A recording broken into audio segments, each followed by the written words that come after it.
En esta primera clase del curso de física veremos vectores.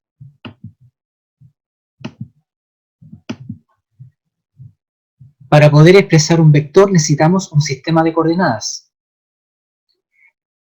El objetivo de trabajar con vectores partió con el estudio de la relación entre fuerza y movimiento. ¿Cómo sabemos que un objeto se mueve? La respuesta a eso es porque cambia de posición. Por lo tanto, debemos definir de un modo preciso qué se entiende por posición. Este rectángulo celeste simboliza el espacio. En ese espacio nos fijamos en un punto P, y ese punto P tiene una posición. ¿Cómo podemos especificar la posición? Por ahora solo tenemos el espacio y un punto. En primer lugar, se requiere un marco de referencia, una persona. Se simboliza a la persona como que sus coordenadas corresponden al punto O. Ese es el marco de referencia.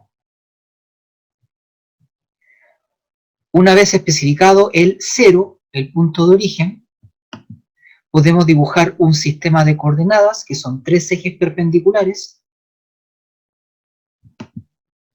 A un eje le llamamos X, a otro Y y al otro Z. Ese ya es el sistema de coordenadas. Tenemos un origen y tenemos tres ejes ortogonales o perpendiculares. Ahora podemos dibujar el vector posición que une el punto O, nuestro 0, nuestro origen, con el punto de interés, con el punto P. Para especificar matemáticamente ese punto necesitamos proyectar ese vector o esa flecha sobre los tres ejes. Ahí podemos ver la proyección. En el eje X, la distancia entre el 0 y la proyección a lo largo del eje X la simbolizamos con X. La proyección a lo largo del eje Y es Y. Y la proyección, en este caso, de arriba hacia abajo, o sea, eje Z, la proyección vale Z. Por lo tanto, el vector R, el vector posición, una R con una flecha, vector posición, es X, Y, Z, y dado que es una posición, y dado que las posiciones se miden en metros, las unidades de este vector corresponden a metros. Importante, dado un sistema de coordenadas, podemos definir versores o vectores unitarios, uno para cada eje. Un vector unitario es, como el nombre lo dice, un vector de tamaño 1. A lo largo del eje X, el vector será 1,0,0 y se simboliza con I tilde, o como decimos en Chile, Itongo. A lo largo del eje Y es 0,1,0 o J, y a lo largo del eje Z, el vector unitario es 0,0,1 o Ktongo. Por lo tanto, el vector posición también se puede escribir como X en la dirección Itongo, más Y en la dirección J, más Z en la dirección Ktongo, y como exposición se mide en metros. Cuando utilizamos coordenadas X, Y, Z, usamos comas, y cuando usamos versores y JK, usamos el signo más.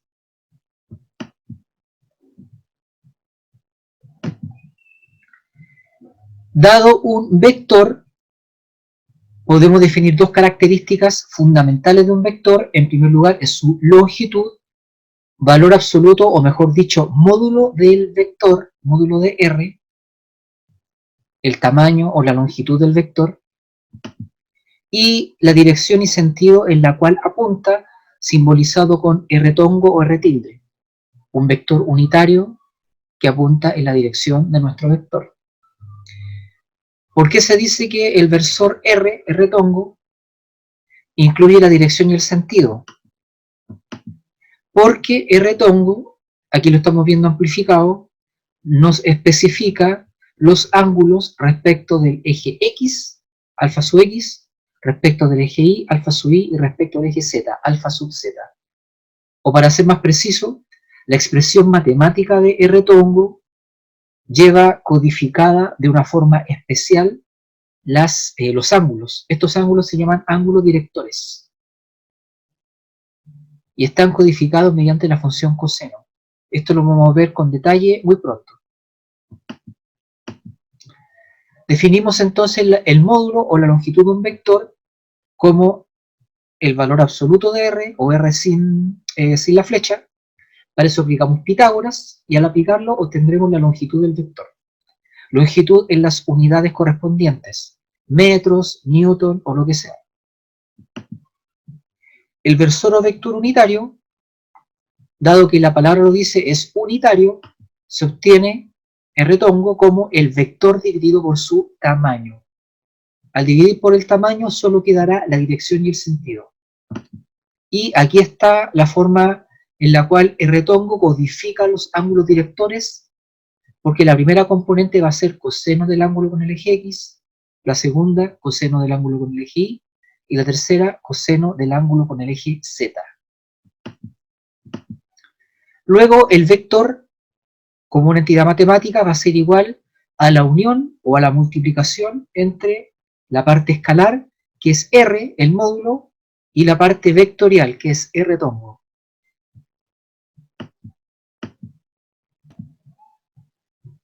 Ahora vamos a ver multiplicación de vectores.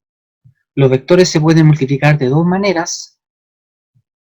Una es el producto punto y la otra es el producto cruz. Vamos a comenzar viendo el producto punto. Imaginen que un móvil se desplaza desde el punto A al punto B. En rojo está el vector desplazamiento. Y sobre el móvil actúan muchas fuerzas. Nos fijamos en una especial, por ejemplo, en una fuerza genérica F, que forma un ángulo alfa con el vector desplazamiento. El vector F, la fuerza, se escribirá como F sub X, F sub Y, F sub Z. Y el vector desplazamiento en rojo va a ser, obviamente, D sub X, D sub Y, D sub Z. Mientras actúe la fuerza, el móvil va a ganar energía cinética. Por ejemplo, si el móvil es un cohete en el espacio, mientras el cohete tenga prendidas las toberas, que es el sistema por el cual el cohete emite los gases que lo propulsan, mientras tenga encendidas las toberas, el cohete va cada vez a moverse más rápido, va a ganar energía cinética, y lo que queremos saber es cuánta energía, en cuánto se incrementó la energía al pasar de A a B, debido al efecto permanente de la fuerza F. La respuesta a esto se obtiene mediante el trabajo entre A y B producido por la fuerza F. En el producto punto, el resultado será un escalar. En este caso, en este ejemplo preciso, el escalar se llamará energía y se puede utilizar para calcular el trabajo mecánico producido por una fuerza F que actúa sobre un objeto provocando un desplazamiento V. En este caso, el trabajo W o work, medido en joules, se calculará del siguiente modo: W o work es F.D. ¿Cómo se calcula el producto punto? Hay dos maneras de hacerlo. La primera es multiplicar X con X más Y con Y más Z con Z, o sea, F sub X por D sub X más F sub Y por D sub Y más F sub Z por D sub Z. Y la segunda forma, con la cual obviamente se obtiene el mismo resultado, el trabajo en joules, resultante del producto punto entre F y D, va a ser módulo de F por el módulo de D por el coseno del ángulo entre F y D. La segunda forma de multiplicar dos vectores se conoce como producto cruz, y la típica aplicación del producto cruz es para estudiar objetos en rotación. Por ejemplo, a la derecha tenemos una hélice y un eje. Esta hélice puede rotar en torno de ese eje por efecto de una fuerza F que se aplica en el punto P de la hélice, y el punto P, como es una posición, va a ser especificada con el vector R, el vector posición, desde el eje hasta el punto P. El vector fuerza con el vector posición formará un plano, en este caso de color azul, y el vector producto cruz, simbolizado con la letra griega tau, que en este caso se denomina torque, va a ser perpendicular a ese plano. Específicamente va a ser perpendicular tanto a F como a R. En el producto cruz, el resultado será un vector perpendicular al plano formado por los dos vectores originales. En este ejemplo específico, los vectores originales son R y F, y suele utilizarse para calcular el torque. Torque viene de torquere o torcer, el torque responsable de un cambio en la rotación de un objeto a partir de la fuerza F y del punto donde ésta se aplica y que es identificado con el vector posición R. Al multiplicar R y F por medio del producto cruz, se obtendrá un torque tau medido en joules y se calculará del siguiente modo por medio de un objeto matemático conocido como determinante. No confundir con matrices, no es lo mismo, mediante un determinante que incluirá a los versores cartesianos y JK al punto de aplicación especificado con R, o sea, R sub X, R sub Y y R sub Z, y a la fuerza F. Aquí estamos viendo la expresión o la forma de calcular el torque. R plus F, se escribe el determinante, y JK, R sub X, R sub Y, R sub Z, F sub X, F sub Y, F sub Z, y se desarrollan multiplicaciones y restas de acuerdo como están viendo ahora en esta diapositiva.